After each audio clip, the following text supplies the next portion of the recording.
Olá pessoal, hoje tenho que admitir que se tem uma coisa que evoluiu no judô, foi a passagem de guarda. Veja esse vídeo e depois me diga a sua opinião. Muitas vezes a guarda ganha uma reputação muito ruim por causa do contexto esportivo. Mas precisamos entender que a guarda é um elemento muito vital em seu arsenal de defesa pessoal. Antigamente, os mestres a usavam de maneira diferente antes que a competição fosse muito popular. Mas hoje veremos como eles fizeram isso em seus livros e também em suas filmagens. Então precisamos entender que a guarda é chamada assim porque uma guarda significa um escudo.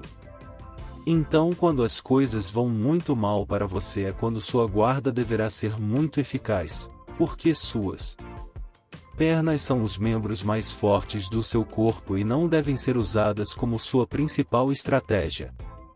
Então, tenho certeza que você se lembra desta foto que compartilhei no passado, é do jogo de Jiu-Jitsu, de 1906, diz o homem jogado deve girar para esta posição, ou seja, você deve sempre se recuperar.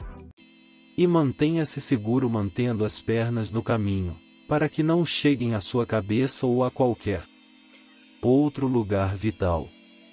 Então, vamos dar uma olhada em Yukio Tani, o autor do livro, e aqui você vê que ele foi arremessado com Aniguashi. Então vemos aqui, ele está sendo arremessado e então observe como os quadris giram imediatamente com as pernas, e então você os tem, um está dobrado e outro está nos quadris. E então a partir daí ele passa a fazer um tomoe-nage, ou o que é chamado hoje de varredura de balão, para que ele possa recuperar uma posição vantajosa e terminar a luta. Aqui é o Taro Miyake. Creio que dos anos 1930, e recupera a guarda imediatamente com as pernas no caminho. Ele passa a inverter ou raspar para o lado para ficar em uma posição melhor. Ter essa guarda depois de estar em uma posição muito ruim era vital, e era usado com muita frequência. Vamos ver o Hélio Gracie depois de ser jogado contra o Kimura, ele tenta fazer o mesmo. Depois daquele detonador o Sotogari, olha as pernas do Hélio imediatamente assume a mesma posição.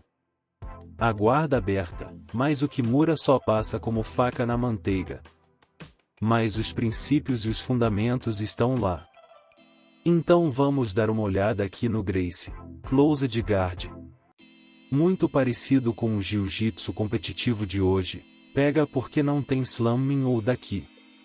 Age, ele não deveria estar fazendo isso, mas depois repare como ele assume o mesmo aberto posição de guarda. Nas mangas e as pernas atrapalham, uma no quadril e outra na cintura.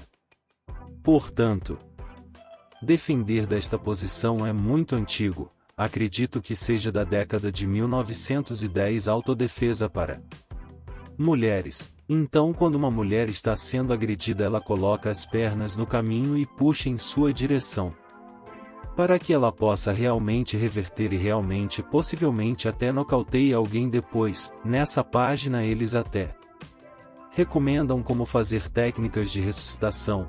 Então ela varre para trás com um tomoe-nage, e o agressor é neutralizado, então isso é muito antigo. Vamos dar uma olhada aqui no Rickson e como ele está demonstrando isso. Então ele está com as pernas no caminho, repare como ele solta as pernas e as coloca nos quadris para que ele tenha em mente o guard slam, muito parecido com seu irmão Rorion. Ele solta imediatamente quando o homem se levanta, e então puxa para ele, ou a cabeça, ou com a jaqueta, e passa a estender as pernas e afasta a cabeça para o lado onde quer jogar, e de lá ele joga e ganha uma posição vantajosa. Então, veja bem, no passado, a guarda era tratada de maneira muito diferente da que vemos hoje. Mesmo antes do jiu-jitsu brasileiro se tornar muito popular, e que comer ou puxar a guarda era muito comum, se você olhar para o antigo Kosen Judô revistas, ou revistas escolares dizem que havia tanto puxar a guarda que as regras do Kodoka o proibiram, mas no conjunto de regras do Kozen.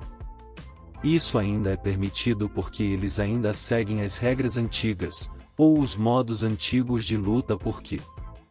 Lembrando que naquela época o arremesso não era definitivo da luta como é hoje no judô, então arremesso igual a gente viu Yuki Utani sendo arremessado. Acredito que na década de 1920, ele só recupera a guarda e passa a raspar, então no passado, era um nocaute, uma finalização ou uma rendição verbal, então isso reflete muito o antigo judô e, ao mesmo tempo, as velhas formas de lidar com o Enyavasa.